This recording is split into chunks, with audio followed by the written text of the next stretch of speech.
Ration డీలర్కు అడ్డాగా సచివాలయం మారిపోయిందని, ప్రజలకు సేవలు అందించాల్సిన సచివాలయాల్లో మద్యం, రేషన్ బియ్యం నిల్వ చేయడం దారుణమని తెలుగుదేశం పార్టీ నాయకులు విమర్శించారు. సచివాలయంలో మద్యం దాచి అడ్డంగా దొరికిపోయిన వైసీపీ నేతల తీరును విమర్శిస్తూ కావలి టీడీపీ కార్యాలయంలో తెలుగుదేశం నాయకులు చావల రామకృష్ణ మాట్లాడుతూ వైసీపీ ప్రభుత్వంలో అరాచకాలన్నీ అధికార పార్టీ చేసి బురద మాత్రం ప్రతిపక్షంపై చల్లుతుందన్నారు.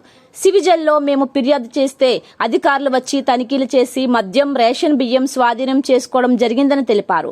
సచివాలయ అడ్మిన్ వద్ద ఉండవలసిన తాళాలు రేషన్ డీలర్ వద్ద ఎలా ఉంటాయని ప్రశ్నించారు. 24 గంటలు గడిచినా అధికారులు ఇప్పటికీ ఎలాంటి చర్యలు తీసుకోలేదన్నారు. మద్యంపై నేర చరిత్ర ఎవరికి ఉందో కావలి ప్రజలందరికీ తెలుసన్నారు.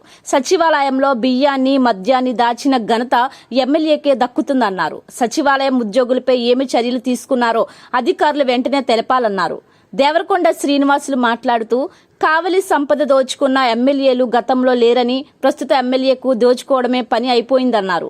2019లో ఎమ్మెల్యే అయిన దగ్గర నుండి జనాలకు పట్టపగలు చుక్కలు చూపిస్తున్నారన్నారు. ఇసుక, గ్రావిల్ తోలకాలతో కోట్లు గడించారని తెలిపారు.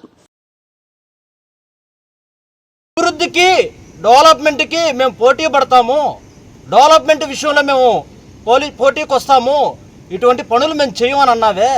2014 ఎలక్షన్లో కావలి నియోజకవర్గంలోకి కల్తీ మద్యం తీసుకొచ్చి అమాయకుల ప్రాణాలు తీసినటువంటి వ్యక్తి ఎవరయ్యా? నువ్వు కాదా?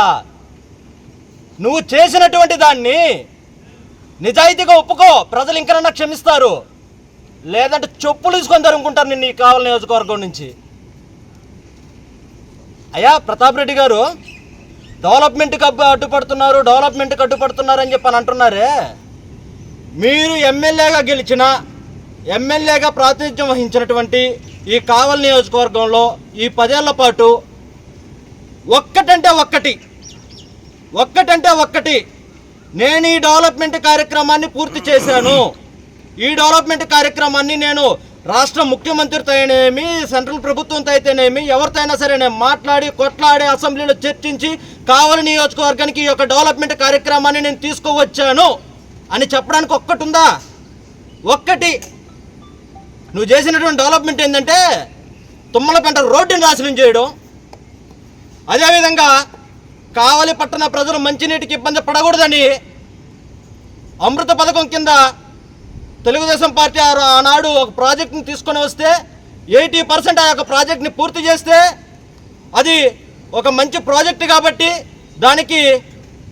దానికి అనుగుణంగా ఒక ఫైలాన్ని నిర్మించాలని చెప్పి ఒక ఫైలాన్ని నిర్మిస్తే రౌడీయిజం చేసి, నువ్వు ఆనాడు ఉన్నటువంటి డిఎస్పీ గారు గూండాయిజం చేసి అర్ధరాత్రి దాన్ని పగలగొట్టినటువంటి రౌడీ చరిత్ర అనేది.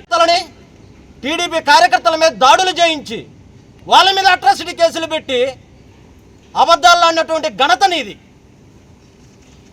ముస్నూరు కరుణాకర్ అన్యం పుణ్యం ఎరగినటువంటి ఒక అమాయకుడు, అటువంటి వ్యక్తిని, ఒక దళితుణ్ణి అమాయకమైనటువంటి ప్రాణాలు తీసినటువంటి చరిత్ర నీది.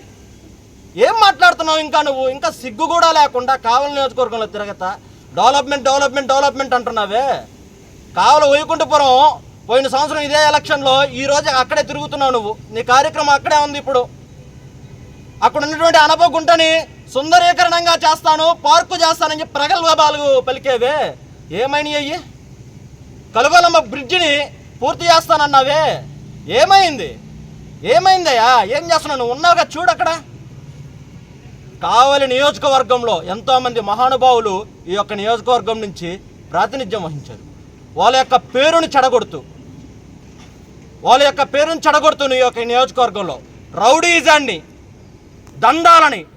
భూదందాలని ముందుకు తీసుకొని పోతా కోట్ల రూపాయలు గడించి ఈరోజు కావలి నియోజకవర్గాన్ని దాదాపు 20 సంవత్సరాల అభివృద్ధి వెనక్కి తీసుకెళ్ళావు. నువ్వు 20 సంవత్సరాల డెవలప్మెంట్ని వెనక్కి తీసుకెళ్ళావు. ఈరోజు నువ్వు కోలగొట్టినటువంటి రుద్రకోట గనులైతేనేమి, తుమ్మలపెంట రోడ్లు అయితేనేమి, కావలి చెరువుల గ్రావెల్ అయితేనేమి, దగదత్తి భూముల్లో గ్రావెల్ అయితేనేమి, నువ్వు వేసినటువంటి అక్రమ లేఅవుట్లు అయితేనేమి, వీటన్నిటిని ఒకసారి నువ్వు ఆత్మవిమర్శనం చేసుకో. అరే, ప్రజల కాడికి పోయి ఓటు అడిగేటటువంటి హక్కు నాకుందా? ఈరోజు నైట్ ఒకసారి పడుకో ఇంటికి పోయి.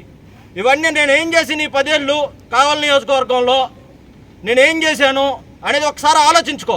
ఆలోచించుకొని రేపు ఉదయాన్నే ప్రజల కాడికి పోయి ఓటు అడిగే హక్కు నీకు ఉందో లేదో ఒక్కసారి నువ్వు ఆత్మవిమర్శనం చేసుకోమని చెప్పేసి తెలియజేస్తా ఉన్నాను.